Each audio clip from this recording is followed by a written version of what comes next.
What's going on, guys? It's Jimmy here. We have a massive vote coming up here, and I don't know if it's going to be able to save us as we have a couple different problems here, and it's all coming to a head here within 7 days. Take a look here. The US federal government is headed into a shutdown. What does this mean? Who's hit and what's next? Remember, this has already led to Fitch and I believe a couple other credit ratings here previously downgrading the US credit rating amid one of their concerns. Basically, the left and the right not being able to agree and lead to things like this. Also, mounting debt as we reach 30 some trillion dollars in debt. Remember back in 1990 we had $3 trillion in debt, and it's just one of the massive problems here. Also here, pay for millions of federal workers is at risk with a looming government shutdown. Literally millions of Americans who work for the government, average everyday Americans, they could lose their jobs here in a matter of days. We have a massive, massive problem here, and it couldn't come at a worse time. Now, there is one group trying to solve this problem, the Problem Solvers Caucus. They're actually a group of Republicans and Democrats. They have actually solved the problem here and multiple problems here in Congress in the past. Take a listen here on what they're trying to work on. Congress heading home for the weekend after disarray among the Republicans in the House. But the Bipartisan Problem Solvers Caucus says that it has come up with a proposal in hopes of avoiding a government shutdown next week. Joining us right now with the details is New Jersey Democrat Congressman Josh Gottheimer. He co-chairs the Problem Solvers Caucus, which, again, is a bipartisan group. Congressman Gottheimer, welcome. What do you have in mind as a way to try and avert this shutdown? Well, the Problem Solvers Caucus, which, as you know, is a bipartisan group of 64 members, 32 Democrats and 32 Republicans, we agreed on a plan this week which would actually keep the lights on in the government, which is critical, through January 11th. So it gives a continuing resolution to avoid a shutdown, which we believe makes zero sense for the country, be very damaging to families, our military, veterans, seniors. So anything we could do to just make sure we can have this debate properly instead of shutting the government down. It includes resources for Ukraine, as the president requested, as well as for disaster relief. It includes a debt and deficit commission and bipartisan border security. So we believe this is the best way forward to actually get Democrats and Republicans together. And as you know, we're going to need a bipartisan solution given that we've got a divided government. And right now, it's clear the far right is just trying to steer us into a path of oblivion. As Kevin McCarthy said, they're literally trying to burn the place down. And that is not what's best for our country. Some of the things you just mentioned sounded like some of the plans that were in the Republican plan to begin with, whether that be some of the border control issues, the debt and deficit panel to discuss all of this at a later date. So it does sound like you're blending the two sides, the Ukrainian funding that the president's asked for. Is there a chance that you could get leadership from either side on this? I mean, this would require somebody agreeing to bring it to the House floor. Would Speaker McCarthy do that? Well, that's the real question overall, right? Is he willing to bring something to the floor that can get both sides, which is, as you know, essential if you're going to get a piece of legislation out of the Democratic Senate and out of the Democratic White House. You're going to have to bring a piece of legislation that can get Democrats and Republicans, just like we did with the debt ceiling, which I was involved with, right? You brought both sides to the table. And that's the real question. Right now, the Speaker has not been willing to bring a more bipartisan measure to the floor. We've got a bill now that we hope to be able to get to the floor next week that can really bring Democrats and Republicans together, get the votes that are necessary, and actually, keep the lights on, the government functioning, instead of putting our military at risk and our veterans at risk and seniors, which, but if he brings it to the floor, does he risk losing his job? I think what's very clear by all his extremists on the far right is that none of them want him to have the job anyway. They're going to keep coming at him no matter what he does. Right. So, the question that the speaker's going to have to consider is, do you want to govern? Do you want to function and keep our country functioning? Or do you want to keep, pandering to the extreme right? Right now, that's not been a great option for him. It took him, they held him up 15 rounds when he became speaker. all they do is threaten him every single day and put our country at risk. So that's really the question. Is he willing to bring to the floor something more reasonable that's common sense, or does he want to do something that's extreme and just keep blocking reason? They in the last couple of weeks have voted down the extreme right and blocked the defense appropriations bill, like to support our military and our national defense. And that's how extreme they are. So, he's just going to have to make a decision if he wants to get something done here, or if he's just going to keep letting them block progress. Josh, do you think that there's a risk that if Speaker McCarthy were to try to work with Democrats, I have seen the satisfaction's a nice word for it, but sometimes the Democrats really enjoy watching something like this play out. And I keep reading comments from leaders from both the Senate and the House on the Democratic side. And obviously, it's kind of enjoyable for them to watch McCarthy twist in the wind with things like this. So by the time that he finally does come to Democrats, are you going to give him anything, or will you just make it almost impossible? Will Democrats make it almost impossible for him to say it's a bipartisan plan? You're in the driver's seat. You're enjoying this. I even think at some point that some on the left wouldn't even care if the government was shut down. If it really hurts the Republicans a lot, they'll be fine with that. Let me tell you this, and it's a great point you're making. And the only people right now who are enjoying watching the government trying to come to a screeching halt and McCarthy hurt is his own party and the far right. All I want is the country to succeed and put the country first. And my colleagues in the Problem Solvers Caucus and those I work with want to make sure that the country operates and that we help people and then we make sure our military gets paid and our veterans get what they need and our seniors and children get what they need. So I don't think watching the country suffer is anything that any of my colleagues that I know want.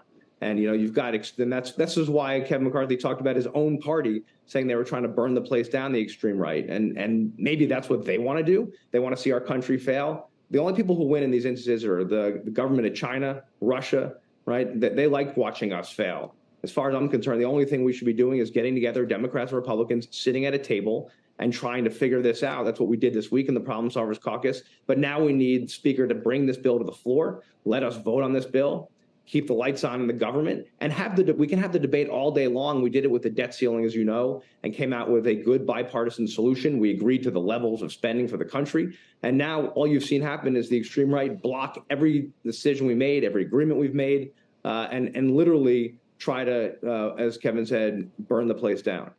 Yeah, that's Representative Josh Gottenheimer from the Problem Solvers Caucus.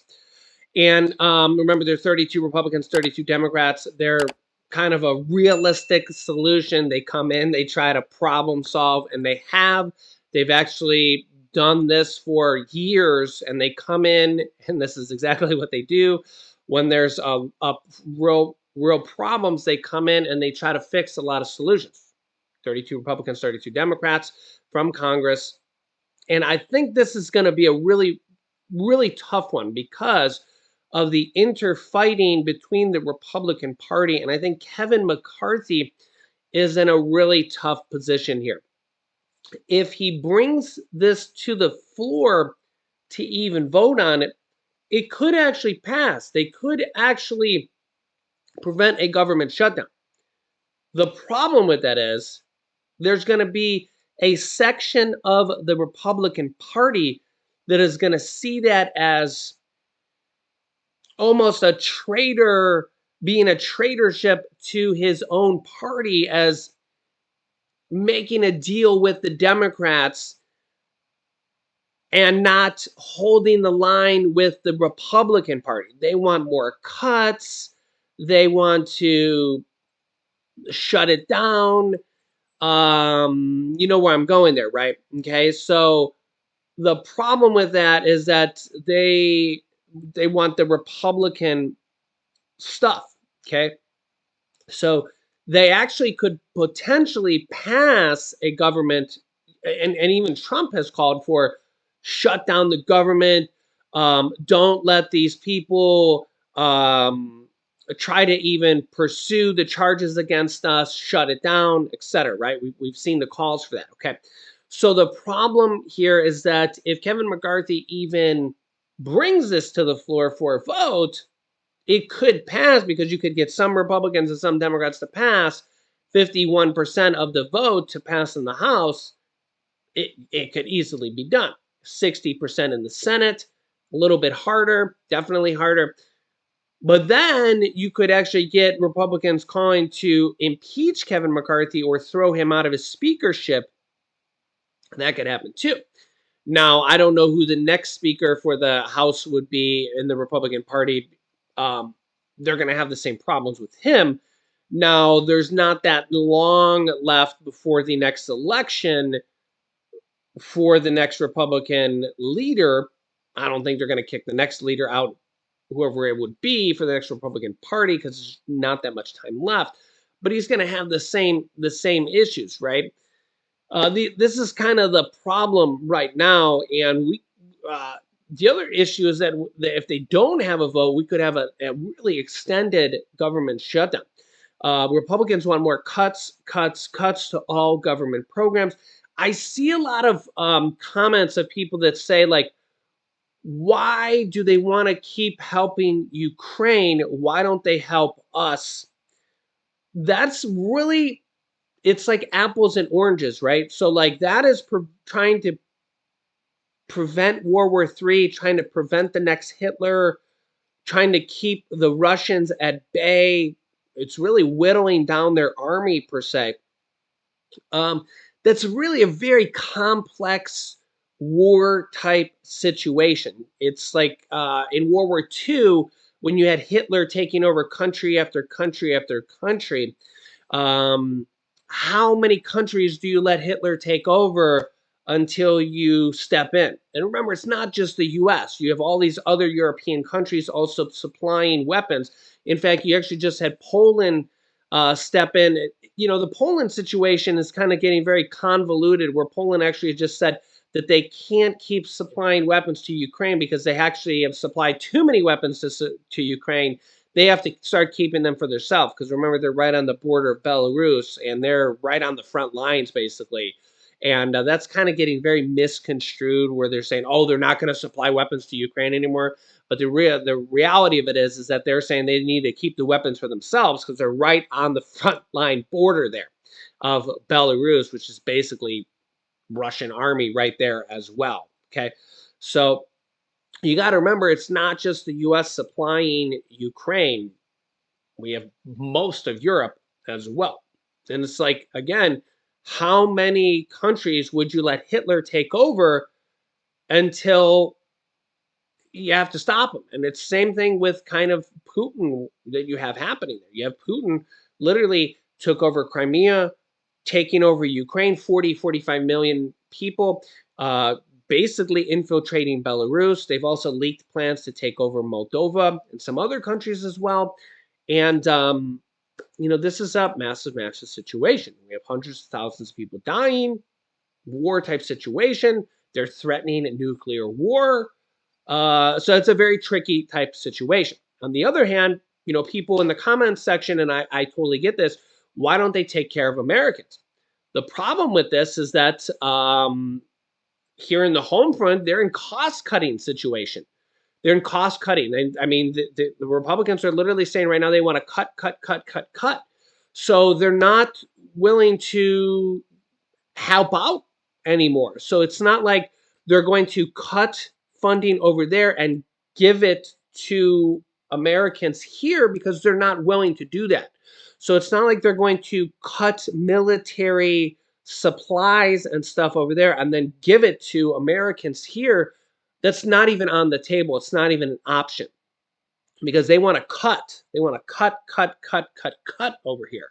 So unfortunately, and again, I'm not an elected official, so trust me, if I was like there, it's not like I can make a difference. I mean, I do have a large voice here talking to millions of people here.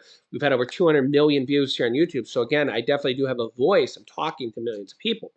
And I'm talking to you and thousands of people right now. And, you know, trust me, I'm trying to, you know, get the voice out there. But unfortunately, government right now wants to cost cut here in America. They want to cut, cut, cut, cut, cut. They're not willing to help here in America. And you guys can let me know your thoughts here in the comment section. They're more concerned about the 30-some trillion dollars in debt. So it's not like an if and or situation, you know. So the question here is, do we keep the dictators over there that are trying to kill thousands and thousands of people? Yes or no? It's a yes or no question. It's not like, oh, that money over there for military supplies could be used to help hunger and stuff over here. It's not like that money could, for, tanks and stuff over here. We could use the tanks for feeding people over here. It's not like a trades type situation, at least the way I see it, because they're talking about more cuts over here. And this is just the people that are elected. These are just the people that are elected. If people don't like it, they need to vote different people in or out. Unfortunately, 95% of people in Congress get reelected every single election. We do have another election coming up here in a little bit over a year. It's still quite a ways away. But this is just what Congress is talking about. So I'll keep you up to date here. Let me know your thoughts here in the comments. Make sure to subscribe down below. Click the bell icon so you don't miss out on any new videos. Don't forget to like and share these videos. I'll keep you up to date, and we'll see what happens. Click here to see my new video about the silent depression happening right now, or click here to see Putin ordering 3,000 nuclear troops. Shocking video there. Click on one of those videos next. Thanks for watching, guys, and I'll see you in the next video.